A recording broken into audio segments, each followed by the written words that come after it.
Fala, turma! Antes de começar esse episódio, eu quero te falar do nosso patrocinador oficial, o Mind Just Criminal.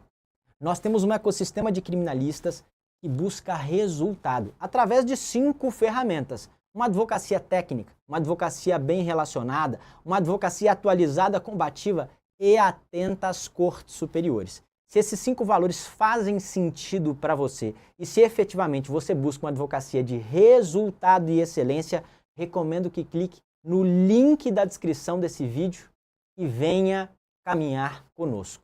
Vamos para cima. Advogados e advogadas, quem está falando aqui é André Colares. Eu sou um dos apresentadores do Portal Mind Just e hoje é um dia muito especial porque nós começamos uma série de entrevistas com aqueles advogados e advogadas que nos representarão na Ordem dos Advogados do Brasil. Hoje, nesse momento aqui, nós estamos recebendo a candidata Cris Damasceno para entender as propostas que ela tem para a OAB, para conhecer um pouco da história dela e para efetivamente entender o que nós podemos esperar dessa candidata, dessa advogada, caso ela esteja nos representando na OAB do Distrito Federal. Ao meu lado, o conhecido criminalista que sempre está aqui com a gente, grande advogado, João Rezende. Hoje o papo vai ser muito legal e diferente, né, João? Muito bom, muito bom. A gente estava até conversando aqui um pouco antes, né, sobre essa correria de campanha e é interessante dar um espaço e receber os candidatos e as candidatas, porque assim a gente consegue trazer melhor para a advocacia para poder escolher melhor, né? Porque a gente sabe que campanha, muitas vezes o pessoal critica, a campanha é só ficar fazendo festa e ficar evento. Não, a gente tem que ter um diálogo, tem que ter uma comunicação e vai ser muito bom contar com você, Cris. Então, muito obrigado pela sua presença e essa ótima conversa. João e André, eu quero agradecer de novo estar aqui com vocês. A conversa é sempre muito legal, fluida, leve e bacana. E eu acho muito importante esse espaço que vocês estão abrindo. Isso mostra que as pesquisas elas estão corretas, que os jovens eles têm se engajado mais nesses assuntos e eles estão mais antenados. Eu acho que festa é super legal, tá todo mundo aí para poder curtir, mas no final das contas a gente quer saber seriamente o que as pessoas têm a propor e a executar, né, as pessoas que vão nos representar. Então, para mim é uma alegria enorme. Muito bom. Cris, vamos lá. Para começar esse nosso papo, é importante que aqueles que não te conhecem, te conheçam. Então, quem é a Cris Damasceno? A Cris Damasceno nasceu em Sobradinho, ela tem 44 anos, foi uma menina que estudou escola pública, minha mãe é professora, meu pai é servidor do Ministério da Agricultura. Eu estudei com o FIES, né, no CEUB, me formei em 2003, ocupei 2 cargos públicos. Em 2006, passei no exame de ordem em 2004. Em 2006, eu peguei a minha carteira da OAB, oficialmente no dia 24/3/2006. Eu sei essa data, gente, ninguém sabe essa data. Porque a gente teve que preencher o formulário da chapa e lá a pergunta, né? E é a data do dia que a gente presta compromisso. Então, que só tem na nossa carteira digital, já fica a dica, né, de onde achar essa data. Que foi para mim legal, porque na hora que eu fui preencher, a gente volta lá naquele dia que a gente resolve ser advogada. Então, a Cristiane Damasceno é essa pessoa. Cris, uma coisa que eu acho que é uma das pautas que estão ligadas à sua candidatura é a sua mudança de chapa. Eu acho que é uma coisa que é importante que a gente enfrente aqui. Por que a mudança? Você estava numa chapa inicialmente, aparentemente declarou apoio a uma segunda chapa e, na sequência, e essa já vai ser a minha pergunta posterior, nós vimos lá, estou pronta. Depois eu quero entrar nesse ponto de saber o que é estou pronto, o que você sentiu. Mas por que a mudança? O que aconteceu? O que você pode falar para nós sobre isso? Primeira coisa que a política ela é fluida. A gente não pode entender que a política é engessada, né? E muitas pessoas antes que eu já tiveram essas mudanças, sim, de posicionamento e mudanças de grupos políticos. Porque a gente tem que entender que a política ela é feita de propósito, pelo menos para mim. Então, quando o propósito da gente ele já não se dá mais com aquele grupo político, chegou a hora da gente mudar. E não existe traição porque você muda de grupo político, porque você procura o cumprimento do seu propósito. E para mim tem muito certo o propósito no meu coração de servir a advocacia e de ter um plano para a coletividade. Então aqui eu não estou atrás de um projeto pessoal de poder. Eu estou atrás de fazer com que a minha atividade profissional seja respeitada, que nós tenhamos posicionamento. Então eu não encontrei nem no grupo do Délio e nem no grupo do Kleber esse propósito que condiz com o meu. E a minha história na OAB, que é uma caminhada de 10 anos, já ocupei o cargo de conselheira seccional, de vice-presidente e agora estou como conselheira federal e presidente da Comissão Nacional da Mulher Advogada, eles me habilitam a fazer as minhas escolhas. Por que esse questionamento para nós mulheres? Você não pode mudar, eu tenho que aceitar ser enquadrada numa caixinha, como o Délio me ofereceu, estar no cargo de conselheira federal da então chapa dele, eu não posso escolher ser a candidata a presidente, eu tenho que aceitar isso e normalizar que as pessoas escolham por mim? Não, eu acho que nós mulheres chegamos no século XXI, estamos em 2024, e eu acho que nós podemos escolher onde nós queremos ficar, e hoje nós não queremos que os outros determinem que nós fiquemos dentro da caixinha A ou da caixinha B. A gente pode sim escolher e trilhar o nosso caminho. João, não sei se tem alguma questão aqui, mas eu tô com uma metralhadora aqui, cara. Eu tenho uma relacionada. E assim, por que escolher esse cargo? Assim? Por que agora, né, se candidatar à presidência da OAB e não em outro momento? Por quê? Eu acho, João, que chegou a nossa hora. Eu acho que assim, é impossível responder essa sua pergunta sem citar que em mais de 60 anos, né, de OAB, nós só tivemos uma mulher presidente, Estefânia Viveiros, por 2 mandatos. Então, nós já tivemos vários homens, a parede tem vários homens, e nós chegamos num momento que a advocacia é composta por 52% que são mulheres. Quer dizer, eu tenho os requisitos para poder concorrer a este cargo. Eu já estou experimentada, há 10 anos eu estou nesse caminho, ocupei vários cargos de relevância dentro da gestão, fui um ente político, sou um ente político, sou uma gestora. O porquê não concorrer a este cargo? O que é que me desqualifica?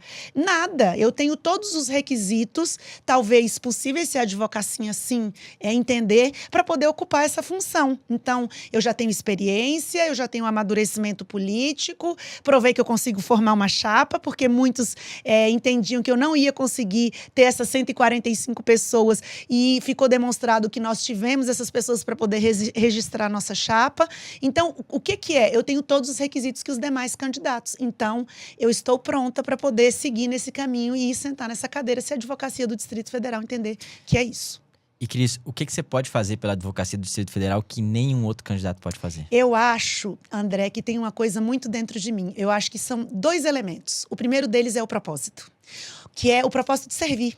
Mesmo. O meu coração é de servir. Eu não estou aqui atrás de um projeto pessoal de poder porque eu quero me catapultar para um cargo de desembargador, por exemplo, porque eu estou querendo aparecer para depois eu ocupar um cargo de ministro, para poder bombar o meu escritório, porque as coisas, elas vêm para mim na minha advocacia porque as pessoas me conhecem, sabem do compromisso que eu tenho com os meus clientes. Eu estou preocupada em termos uma instituição de ser uma candidata da advocacia. Aqui nós temos candidato do governador, nós temos candidato de esquerda, nós temos candidato do Bolsonaro, que a gente tem candidato de todo mundo, mas a gente não tem um candidato dos advogados e das advogadas.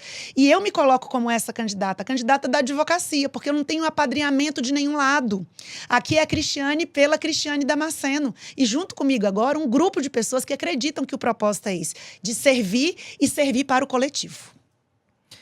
E uma questão, como é que você escolheu a sua chapa? Olha só, isso é muito importante. A nossa chapa ela foi escolhida primeiro. Nós temos representação de todas as nossas 14 subseções. Isso é muito importante. Então, a gente tem Gama, Riacho Fundo, Ceilândia, Águas Claras, Braslândia, Sobradinho, Planaltina. Temos representação de todos esses lugares. Paranoá, São Sebastião, Núcleo Bandeirante, Guará. Pessoas de todos esses lugares. Número 1. Temos o pessoal da advocacia pública, porque é importante. Os nossos honorários estão sendo outra vez atacados aí. Da advocacia privada, isso nunca parou. E agora a advocacia pública está sentindo isso, né, com o parecer do TCU. Então, é importante terem essas pessoas conosco também, porque eles também estão sofrendo das mesmas angústias que a gente. Então, são pessoas que estão dentro da nossa chapa. Temos representação da advocacia criminal, trabalhista, da advocacia de família, da advocacia da Sociedade de Economia Mista, Banco do Brasil, Caixa Econômica.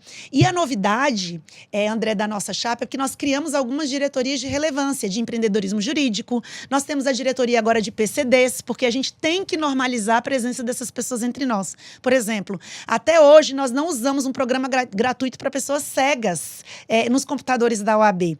E isso vai se dar quando a gente tiver essas pessoas conosco. E temos agora também a diretoria da advocacia pública, que é um nicho da advocacia que merece essa relevância. Cris, quais críticas você tem em relação às últimas gestões? Até porque você foi gestão. Mas assim, o que você vê que a OAB está em falta? O que você está trazendo para melhorar esses pontos que são falhos? Eu acho que tem um ponto primeiro, a gente tem que oxigenar.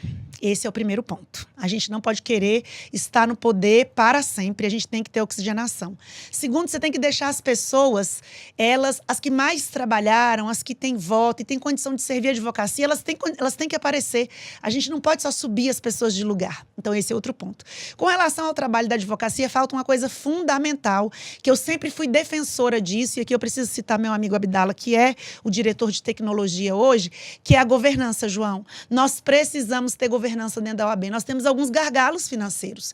Então, nós temos uma dívida do plano de saúde que tem todos os bens da Caixa penhorados, e temos um processo na Justiça Federal que deve beirar aí entre 19 e 30 milhões de dívida de plano de saúde. Esse problema vem se arrastando e nunca foi resolvido. Nós temos um clube da advocacia que você paga o terreno até hoje já pela segunda vez. Então, assim, existem algumas coisas que a gente precisa dar atenção e sanear, para que sobre recurso para você aplicar para a advocacia. Então, por exemplo, nós temos, às vezes, colegas passando por necessidades crônicas. E hoje a gente não tem recursos. Às vezes você chega numa reunião na OAB, você não tem um cafezinho, você não tem um pão de queijo, porque você não tem como dispor, você não tem dinheiro para isso. Mas por que a gente não tem dinheiro? Porque falta governança.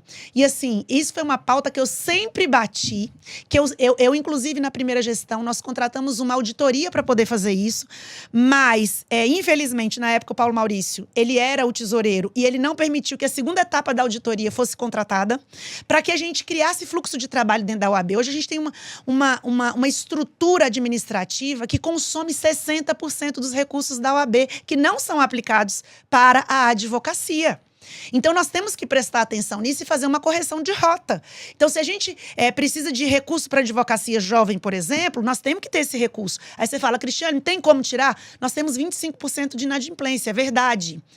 Você tem que passar 20% desse valor para a Caixa de Assistência. Então, quase não sobra recurso líquido para a OAB. Fora que a governança também vai evitar as dezenas de ações trabalhistas que nós temos dentro da OAB. Ano passado, por exemplo, nós tivemos as contas da OAB foram penhoradas para poder pagar verbas trabalhistas. Então, o que é isso, gente? É tudo falta de governança. Então, eu acho que nós temos que dar atenção para essa organização administrativa. Um ponto que é bem pessoal, assim, que me incomoda demais, né?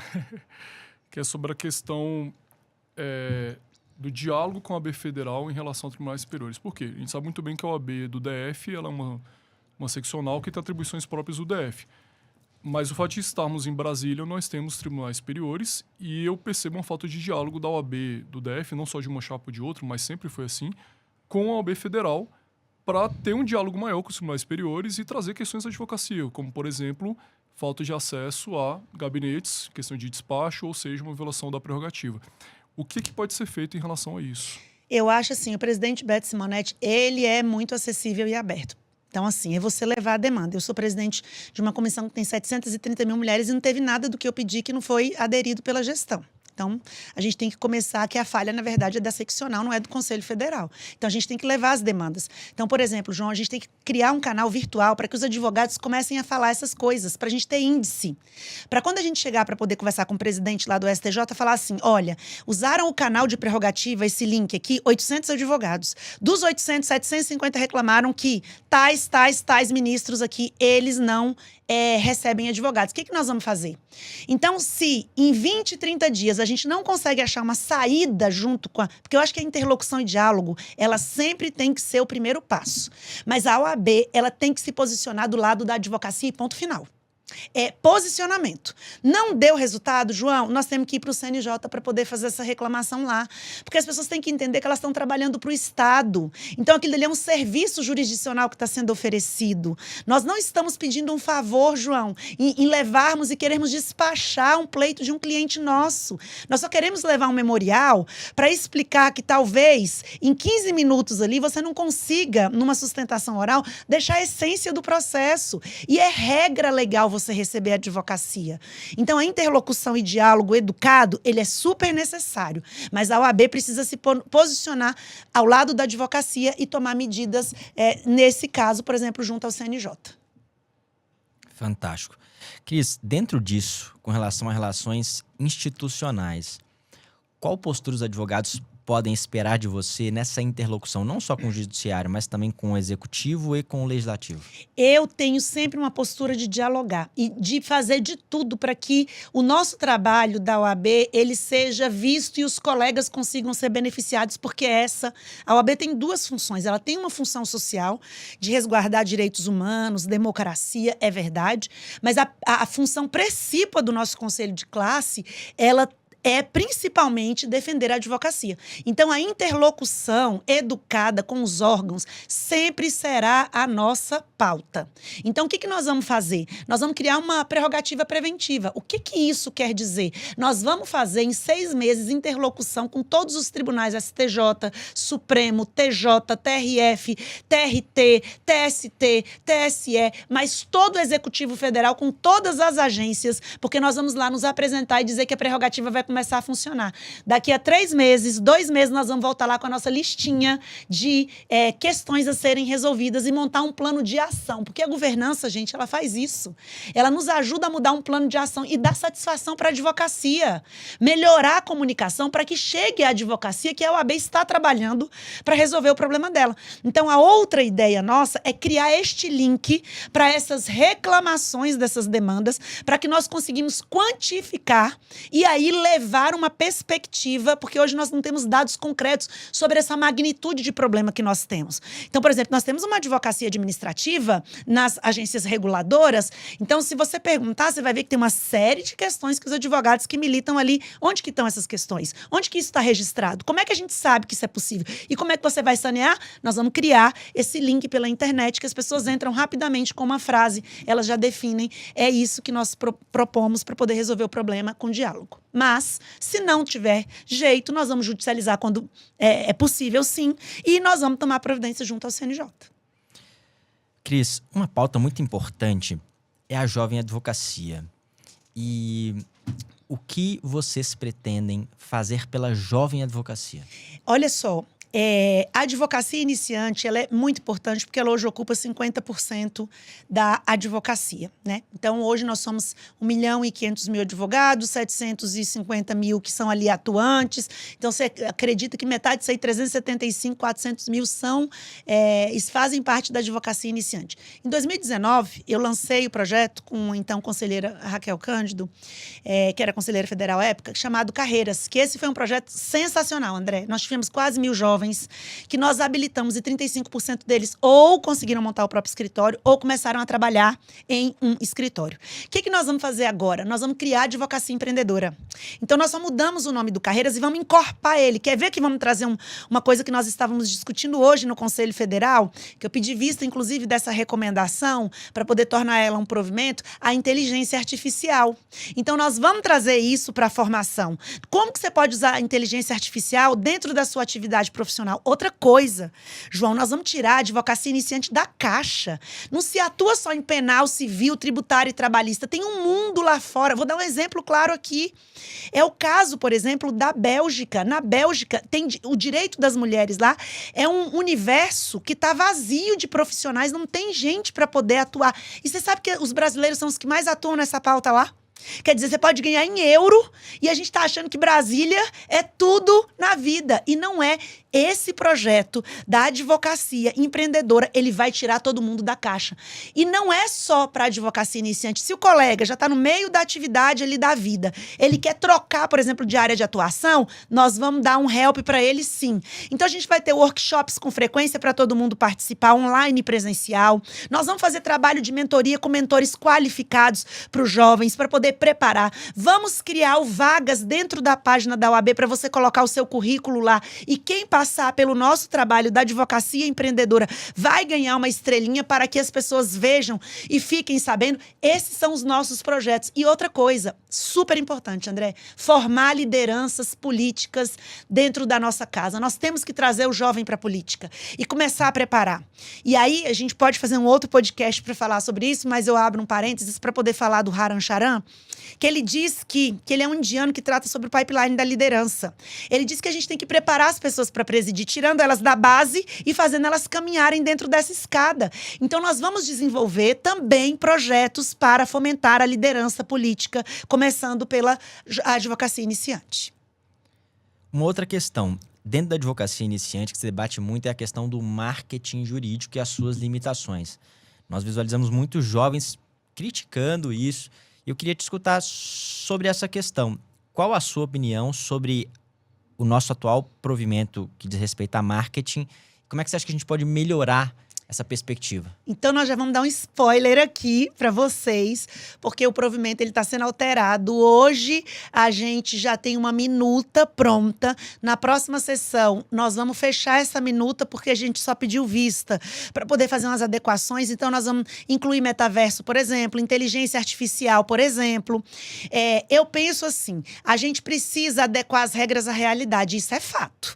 Então, hoje, as mídias, Instagram, o antigo Twitter, Facebook, né, que já para alguns ainda não passou, mas são meios de você captar clientela sim. Agora, é claro que a gente precisa de regra, porque senão os grandes escritórios, eles podem fazer patrocínios aí diários de 100, 200, 300 mil e acabarem sendo os maiores beneficiados. Vamos deixar claro isso também. Então, a gente tem que tomar cuidado, porque às vezes a gente pensa que liberar a regra geral vai privilegiar a advocacia iniciante, mas não privilegia quem tem mais recurso financeiro. Porque vão ser as pessoas que vão conseguir terem grandes estruturas digitais, terem inteligência artificial para poder ir ali dizendo quem é o perfil, por exemplo, do cliente. Então, isso é um perigo. Agora, por outro lado, a gente também não pode fechar a regra. Então, o que a gente está fazendo com essa alteração do provimento, além de incluir, é trazer definições, trazer modelos e mais. Se os colegas tiverem dúvidas, tragam as dúvidas para a seccional, para que a seccional faça consultas e peça mudança do provimento, porque isso é possível. Então, uma das nossas propostas é a gente fazer com frequência audiências públicas para que essas demandas venham até nós e que nós levemos ela ao Conselho Federal para que isso seja alterado no provimento de acordo com a demanda, mas sem perder a perspectiva de proteção também na advocacia iniciante, porque você protege nessa perspectiva do que eu falei. Uma outra pauta, dentro desse contexto ainda da advocacia iniciante. Muitas vezes a gente visualiza profissionais, advogados que passaram no OAB em trabalhar de Uber ou outras profissões que não advocacia propriamente dita. O que você acha que a OAB pode fazer para a valorização profissional do advogado? Primeira coisa, eu acho que a gente pode começar com um projeto aqui se cobra consulta. Então, a gente não pode precarizar o nosso trabalho. Eu sei que as pessoas precisam de recurso financeiro e elas acabam fazendo audiências por R$50, R$75 para se manterem. Só que a gente precisa entender que se juntos nós cobrarmos a consulta do jeito que ela tem que ser cobrada, se nós respeitarmos a tabela, por exemplo, Cristiane, mas nem todo mundo tem ali o dinheiro para poder pagar a tabela da OAB, mas não colocar valores ínfimos no serviço, Isso já vai ajudar bastante. Porque veja você, se eu tenho um processo que vai durar 5 anos e eu cobro R$5.000, se eu pegar os R$5.000 e dividir por 5 anos, eu vou perceber que vai dar R$100 por mês. E que isso não vai dar para poder pagar as compras do mês. Então a gente tem que entender que o nosso trabalho ele tem custo. Existe o custo do andamento do processo, das horas que você gasta ali. Às vezes tem um mês que você trabalha o mês inteiro, pode ser que tenha um outro mês você não trabalhe nada, mas existem meses dentro de um processo que você passa ali. Eu já passei ininterruptamente trabalhando num processo 1 ano e 7 meses. Tinha coisa todos os dias para poder fazer nele. Então, se eu cobro um valor muito pequeno, quer dizer, não paga nem a minha hora de trabalho. Então, eu tenho que entender. Ah, Cristiane, mas eu tenho que adequar a realidade. Ok, adeque a sua realidade. Mas eu não posso entender que pagar R$50 numa audiência, isso é normal. Porque isso não é. Porque você gasta, por exemplo, uma tarde ou um dia para poder você estar ali, se preparar, para você estudar o processo, para você poder fazer aquela audiência. Então, nós faremos um trabalho de valorização da advocacia, tanto para a sociedade quanto dentro da própria classe. Cris, nesse tema em relação aos jovens advogados, você tem alguma proposta sobre estrutura física? Por quê? Porque eu escuto muitas críticas sobre esses escritórios modelo, o meu escritório, não sei, não só daqui do DF, mas de todos os lugares do país. Assim, o pessoal fala que é uma salinha legal, só que quando você vai ver a sala não é tão legal assim. Então eu vejo jovens advogados criticando isso. Eu não vou levar um cliente lá na sala da OAB, porque é um negócio meio... Tem alguma proposta de estrutura física além disso também? Questão de van, alguma coisa nesse sentido? Olha só, a gente tem uma proposta, sim, que é a gente criar o meu escritório, João, grande, por exemplo, lá em Taguatinga, que é uma subseção, que é a nossa maior subseção, em que em volta dela você tem Braslândia, Ceilândia, alcança ali Samambaia, de 1.000 metros quadrados, que ela tenha 3 pavimentos e ela tenha baias com 2 televisões grandes, é assim que eu idealizo mais ou menos, para a pessoa ficar ali trabalhando com o seu fone, mas que ela também disponibilize cerca de 30 salas com ar-condicionado, com 2 telas de computador, com espaço para você atender cliente numa salinha de reunião, pensa ali a mesinha com o computador, com impressora, para que você tenha o conforto. Outra coisa, com paredes que tenham acústica preservada, para que ninguém ouça a conversa que você está tendo com o cliente, porque tem esse problema, né? Então, quando você pega esses espaços e faz essas reformas muito só para você oferecer, e às vezes o cliente vai lá confessando um delito ou contando uma coisa que é muito sigilosa, numa cidade pequena, por exemplo, que todo mundo às vezes pode ouvir e entender. Então a gente quer criar uma estrutura com um rooftop em cima, para você fazer networking ali, sabe? Para tomar um café, um suco, para os colegas receberem, entende toda a acessibilidade do prédio. A gente descentralizar o serviço, por exemplo, a central de processos eletrônicos, a gente levar para esse lugar, o serviço de token também, assim como o serviço que hoje é praticamente todo digital, mas a gente ainda tem fisicamente as pessoas trabalhando na OAB, que esse serviço esteja disponível na subseção, mas você dá um lugar aconchegante, um lugar bonito, mais bem decorado para a advocacia. Então a gente pretende ter esses 2 instrumentos, esses 2 espaços, um do lado sul e um do lado norte. O do lado sul, essa é a nossa proposta inicial, porque o custo disso é um custo de R$6 milhões. E nós precisamos do Conselho Federal para poder nos ajudar a financiar essa estrutura, mas seria uma estrutura desse jeito, que o advogado falava, olha, pode ir lá, que é meu escritório mesmo, é uma estrutura que é minha, é uma estrutura bonita. E outra coisa, João, a gente preservar os lugares sem colocar vidros, sabe? Isso me incomoda um pouco. Então o cliente entra ali, mas todo mundo fica vendo que tem uma pessoa lá dentro com um colega e com um advogado, sem vidro. E é óbvio que a gente confia, né, que os colegas vão usar aquilo para o profissional, porque todo mundo fica falando, não, a gente coloca vidro porque precisa olhar. Não precisa, gente. Aquilo dali é um escritório mesmo. Então você precisa ter a segurança que a pessoa vai entrar, não vai ser vista. No criminal, por exemplo, né, João? As pessoas têm esse receio. Então a gente precisa preservar isso para o colega e dar essa estrutura bem feita. Essa é uma das nossas propostas. Fantástico. E pelas prerrogativas, Cris, tão importantes para a advocacia como um todo, mas especialmente para a advocacia criminal. Quais são as propostas para as prerrogativas? Primeiro, que a prerrogativa, a gente precisa fazer um freio de arrumação nela em termos de estrutura administrativa. A prerrogativa é onde a gente mais tem que aplicar recursos. Ponto final. Então, a gente vai ter como estrutura a prerrogativa preventiva e a prerrogativa repressiva. Dentro da prerrogativa preventiva vai ser aquela que nós vamos fazer as visitas, nós vamos montar os planos de ação, nós vamos colocar as pessoas para poder acompanhar, para saber se estão obedecendo ou não, para que os colegas tenham acesso imediatamente. Nós vamos criar a prerrogativa online, que são para as audiências virtuais, para que não aconteça como aconteceu com aquela colega de passar 8 horas na audiência esperando a hora dela de falar e não falou, né? Demorou demais que ela começou a passar mal. Então, ali online, a pessoa já diz que está participando e você já entra em contato com o TJ. Então, nós vamos fazer isso também. E nós vamos criar um call center para rapidamente as reclamações que não sejam urgentes, elas sejam ali categorizadas e que as pessoas recebam tudo sobre a demanda dela pelo celular. E tudo que for urgente, nós vamos ter um plantão 24 horas para isso, que vai ser atendido pelos colegas que são procuradores.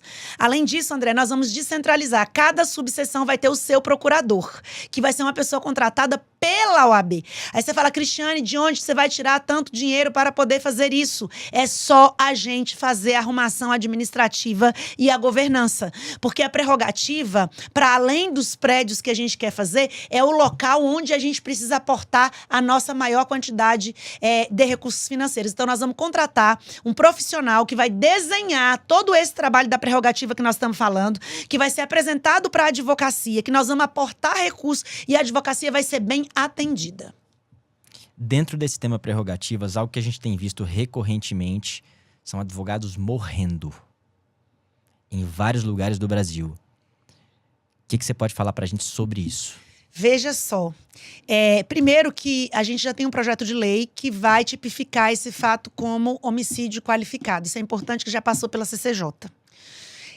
Para as pessoas entenderem. Agora, primeiro, a gente precisa fazer uma cartilha, que nós já estamos nos movimentando para poder tratar sobre a questão de segurança, porque às vezes a pessoa é advogada iniciante e não sabe que é bom não carregar um cliente, no caso da advocacia criminal, dentro do próprio carro, como aconteceu com a advogada lá. E eu acho que a gente tem que convocar uma audiência pública para que a advocacia ela se manifeste com relação ao porte de arma, que é uma temática que está borbulhando aí nas redes sociais. E eu penso que a gente tem que encampar aquilo que a advocacia entender como razoável. Então, primeiro, se nós temos 81 mil advogados e 60 mil aqui no DF ativos, nós temos que fazer uma regra, colocar essa audiência pública para funcionar, fazer isso virtualmente para as pessoas votarem, deixar um tempo em aberto, colher aí pelo menos 50% da advocacia e, a partir disso, a gente começar a tomar providência para saber se a advocacia quer que o porte de arma seja liberado ou não. Eu acho que quem decide isso tem que ser essa audiência pública, sabe, Nandé? E a advocacia é que tem que dizer. Se ela entender que sim, nós temos que encampar essa ideia e colocar ela para frente. E uma pauta sobre a advocacia feminina. A gente vê muita gente falando que, não só aqui, mas no Brasil inteiro, as mulheres não ocupam o espaço de liderança dentro da OAB. Além disso, assim, quais são outros pontos sobre a advocacia feminina? Eu acho que a gente tem que, primeiro, fortalecer a advocacia feminina, criando espaços de formação de liderança. Como a gente falou, para os jovens, né, e para a advocacia iniciante, é preciso também que a gente forme mulheres, porque assim, os espaços contra nós, eles são tão hostis e violentos que as mulheres vão perdendo o interesse de estarem na política, gente. Tem isso.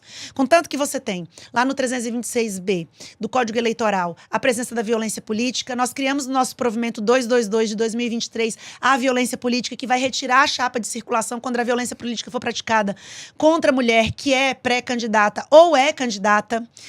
Agora, não é todo mundo que está disponível para poder aguentar toda essa carga de violência que a gente tem quando você entra dentro dos espaços de poder. Então, a primeira coisa é essa. A segunda coisa, que é extremamente importante, é a gente fortalecer esses espaços. Como que a gente fortalece? Primeiro, fazendo uma campanha para poder as pessoas entenderem que nós precisamos ter lugar quando a gente volta da licença maternidade, que estar na licença maternidade não significa que você perdeu ali as suas competências, as suas habilidades, pelo contrário, judiciário, valorizar, criar um selo para os escritórios que têm iniciativas que agregam as mulheres e não tira, porque qual que é o maior problema? Além de ter dificuldade de chegar, quando a gente chega e fica grávida, quando você volta, você não volta mais para aquele espaço. Você já perdeu se você está em espaço de chefia. Então, a gente cria um instrumento para poder valorizar a iniciativa dos advogados. 3, é a gente criar o comitê para poder colocar aí em aplicação a lei que hoje está em vigor, que é a Lei 14.612 de 2003, que a gente criou o assédio moral, sexual e a discriminação como infração ético-disciplinar.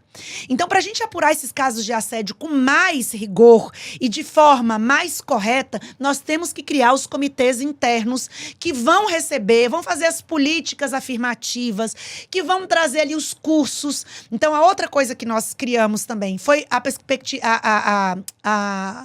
o provimento de perspectiva de gênero, que é outra coisa importante a ser aplicado dentro dos TEDs também. Tudo isso para a advocacia feminina.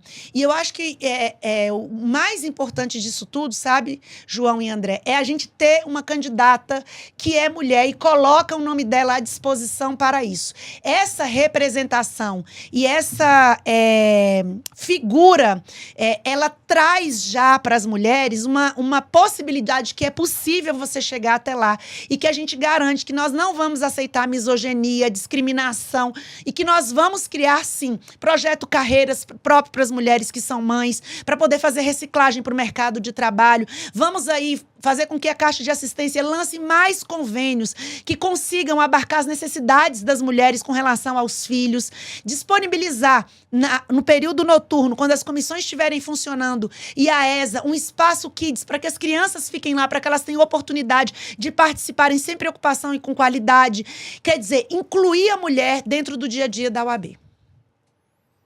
Um ponto que eu escuto bastante em relação ao orçamento, a questão da transparência. Assim, há algo que possa ser feito, tudo bem que não tem aquela questão do controle, né? Enfim, o controle é reduzido, mas o que fazer para lidar com essa crítica que eu escuto bastante sobre a transparência em relação ao orçamento? Você tem que colocar tudo na internet. Se você está fazendo tudo certo, por que você não quer colocar na internet? Que todos os seus, todas as suas contratações, todas as notas fiscais. Ah, mas isso dá trabalho, mas isso faz parte da governança, gente. Quando você adota a governança e o compliance, é imprescindível que você dê transparência para os seus gastos. Se os seus gastos estão todos corretos, então, assim, um dos nossos planos é fazer esse saneamento e mostrar para a advocacia o que nós recebemos. E dizer, olha, o que nós recebemos foi isso, nós recebemos com tanto de dinheiro, com tanto de comprometimento, com tanto de gasto, e deixar tudo disponível. Então, é um compromisso que eu faço, de pegar o portal da transparência e alimentar com todo o gasto que a advocacia, que a gente tiver, porque o recurso não é meu, o recurso não é da pessoa que se sentar na cadeira, o recurso é da advocacia, do coletivo. Se ele é do coletivo, a gente pode colocar, assim, tudo no portal da transparência. Cris, além das questões postas aqui, existem outras propostas centrais da sua liderança, da sua chapa, que são importantes serem comunicadas para a advocacia? Eu acho que vale a pena a gente reforçar a descentralização dos serviços, a questão da criação do coworking grande na parte sul da cidade, com conforto que a advocacia merece. A gente trazer governança para dentro da prerrogativa, para que os advogados se sintam acolhidos e imediatamente atendidos quando nós tivermos qualquer tipo de violação. A criação das nossas diretorias de empreendedorismo, porque dentro dela nós teremos a advocacia empreendedora, a de PCDs, para a gente incluir todos os colegas e criar iniciativas de inclusão, sim, dos advogados que tenham qualquer tipo de deficiência, a diretoria da advocacia pública, a transparência dos gastos, a governança dentro da OAB. Essas são as nossas principais propostas e a primeira delas é que nós estamos fazendo tudo com muito coração e com o compromisso de fazer o melhor, de servir a advocacia e o coletivo. Cris, Vai, João. Tem uma pergunta aqui delicada que a gente vai trazer para os seus candidatos também em relação ao ponto fraco da campanha, digamos assim. O que falam de cada candidato. E é um ponto que você trouxe para a gente, que estão falando de você, que você seria uma pessoa difícil, difícil de lidar, complicado. O que você tem a dizer sobre isso? É muito importante dizer que todas as mulheres que chegam nos espaços de poder, elas têm esse estigma. As pessoas tentam desqualificar elas para poder você desistir e não competir.